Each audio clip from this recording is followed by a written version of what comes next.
अगर दुनिया का सबसे ताकतवर आदमी तुम्हारे सामने खड़ा हो और तुम्हें यह बताया जाए कि ये शख्स जंग कभी नहीं हारा, न एक न दो, एक भी नहीं, 30 से ज्यादा जंगें, हजारों शहर और पूरी की पूरी सल्तनतें सिर्फ उसके नाम से कांप उठती थीं।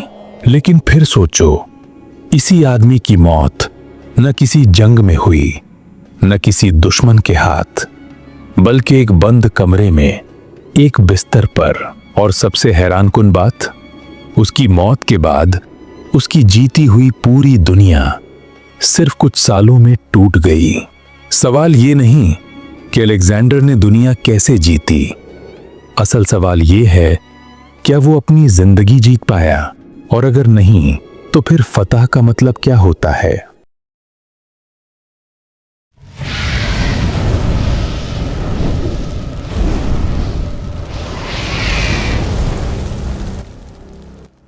अलेक्जेंडर का जन्म 356 बीसी में मैसेडोनिया के शहर पेला में हुआ। उसका बाप था किंग फिलिप II, एक सख्त, चालाक और जाबाज बादशाह, और मां थी क्वीन ओलंपियास, जो यकीन रखती थी कि अलेक्जेंडर कोई आम इंसान नहीं, बल्कि खुद ज़्यूस का बेटा है। अलेक्जेंडर बचपन से ही अलग था। जब बाकी बच्चे खेल रहे होते, वो तलवार और नक्शे देख रहा होता।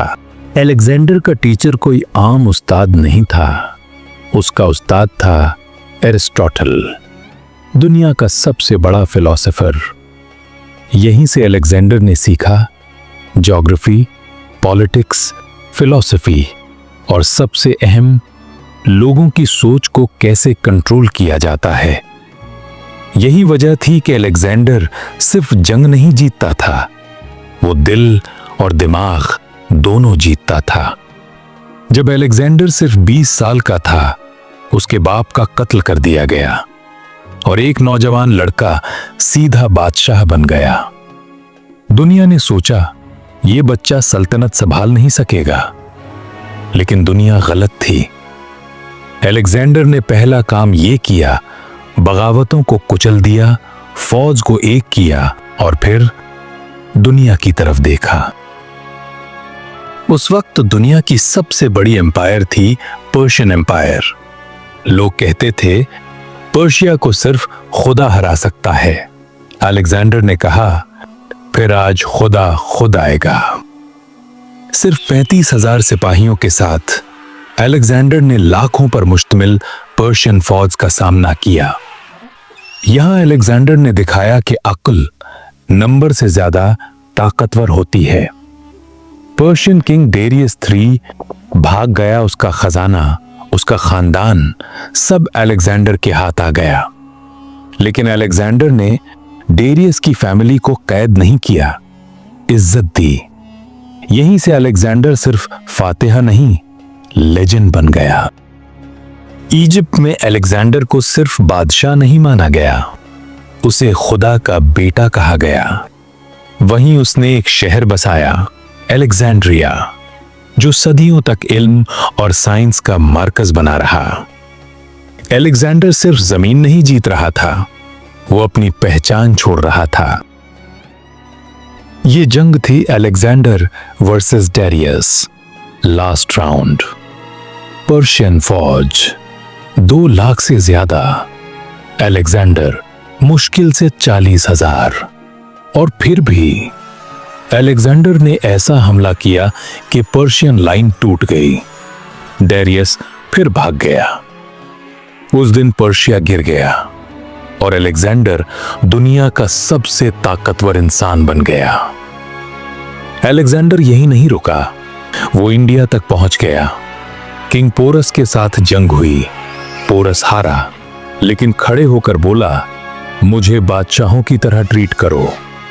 अलेक्जेंडर मुस्कुराया, तुम पहले ही बादशाह हो। यह अलेक्जेंडर का अंदाज था। लेकिन इंडिया के बाद अलेक्जेंडर की फौज थक चुकी थी। साथ साथ बारिश, गर्मी और घर की यादें। फौज ने आगे बढ़ने से इनकार कर दिया।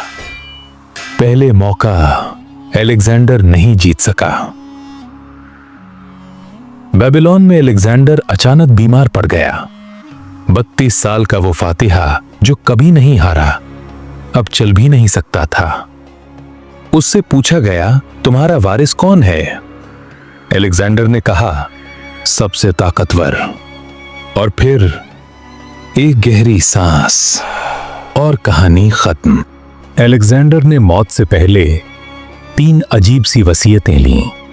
उसका ताबूत डॉक्टर उठाएं, उसके हाथ बाहर लटके हों, सोना रास्ते में बिखेर दिया जाए।